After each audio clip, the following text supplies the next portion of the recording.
So, back in episode 60, I mentioned the bonkers life I was expecting during April and May between working on two different universities' re-accreditations, moving house, multiple hiring processes, the end of the school and fiscal years at my place of work, and just the sundry ups and downs of life as an educational leader in late spring.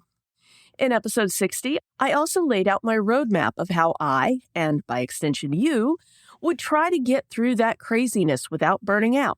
It's now 6 weeks later. About half the stuff on the list above is done, or at least progressing, and it feels like I owe y'all a progress report in the name of accountability. Am I indeed stopping burnout before it starts? Well, mostly. Welcome to the Kind Leadership Challenge, the podcast that empowers leaders to heal their organizations in 10 minutes.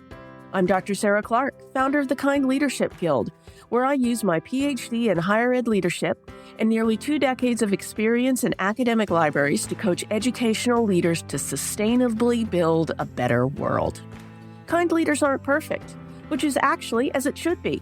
In our unique ways, we make tough decisions without becoming jerks. We create impactful and burnout-proof systems for our organizations. And we know that once we stop controlling and start collaborating, even the most ambitious vision can become effortless. Kind leadership's pretty simple, but that doesn't mean it's easy. So if you're up for a challenge, stick around as I teach you how to create a resilient, thriving legacy that will strengthen your community long after you're gone. I am writing and recording this episode on May 6th, 2023, a week and a bit before you'll hear it in your feeds. As of today, I've finished the accreditation that I was a peer evaluator for and am accelerating into higher gear on the accreditation process at my place of work.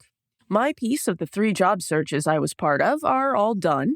I am a week out from graduation and 3 weeks out from the end of the fiscal year. We closed on the house earlier this week, but I still have to supervise a few minor repairs and the move proper at the end of the month. So, let's do a check-in on how well the Kind leadership process is serving me through the chaos.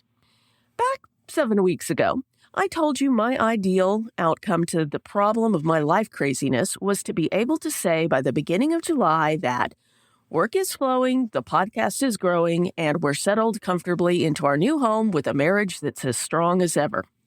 To get there, I identified some key steps that I'd need to take to implement the 3 Kind leadership skills of growing humanely, managing effectively, and creating collaboratively. For growing humanely, which is the skill of staying in touch with yourself and your values so you can make decisions from a place of confidence, my plan was to watch my emotions and protect my sleep. Results are a little mixed on the former and pretty solid on the latter. However, burnout is a sneaky little so-and-so. I've mostly handled my expected burdens with aplomb, but I had a couple of unexpected events crop up that triggered some old emotions around past traumas and left me a bit wobbly for a few days.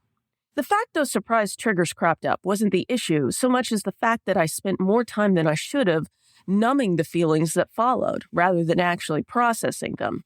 In both of those instances, though, I caught myself within a day or so, found someone I could talk to, and figured out what I could learn from both situations. Sleep has gone much better. I'm a bit tired, but I've been good about my bedtime, and even slept in the other day and skipped my workout because I needed rest more than I needed leg day. All in all, I find myself a little scattered and rushed as a decision maker right now, but nothing untoward. I'll give myself a B here. Next up is the second Kind leadership skill of managing effectively, or more specifically, creating resilient plans and processes for whatever it is you've just decided to do. There, my strategy was simple. Wherever possible, delegate. And I will happily give myself a solid A here. Yeah, my confidence has been a bit shaky, but it's remained solid enough to allow me to give up control and pass stuff on to others wherever I can. The movers and cleaners are all scheduled, and we're meeting with our new handyman service next week to finalize the list of must-dos before we move at the end of the month. Side note, if you live in the Philadelphia or DC areas and would like to hand off your home maintenance needs to someone who is actually skilled in those areas, check out Birdwatch. My realtor turned me on to these folks, and they're basically like having an on-call handyman. Links in the episode description.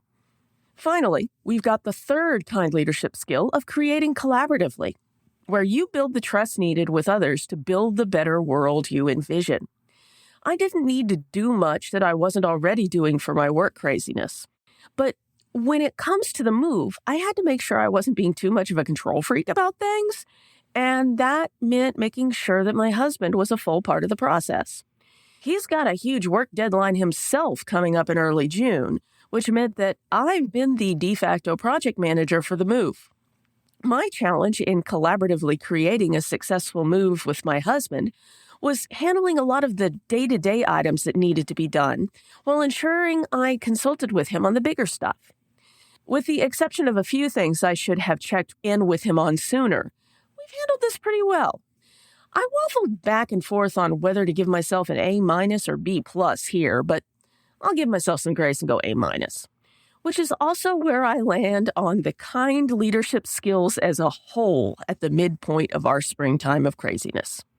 So, back to my vision of work is flowing, the podcast is growing, and we've settled comfortably into our new home with a marriage that is strong as ever. At least right now, work is flowing tolerably well. The podcast is definitely growing, especially with the addition of the Thursday Challenging Conversation live streams I've been testing out.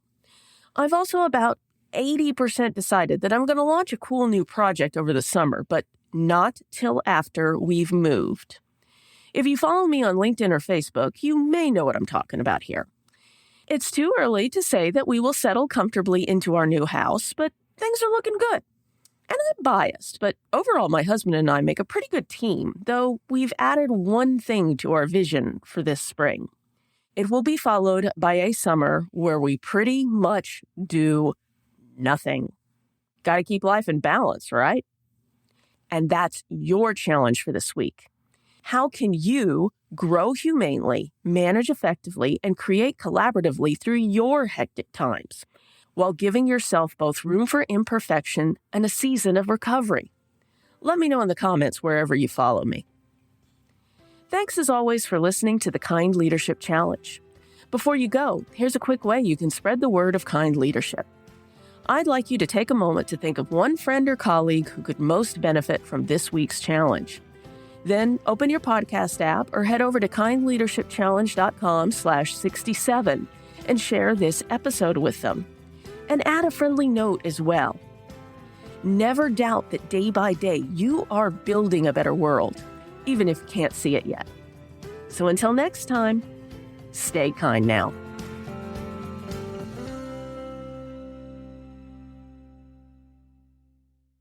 Oh, one last thing. If you're ready to take on this week's challenge but not sure how to start, head over to kindleadershipchallenge.com/next to download the Next Steps checklist.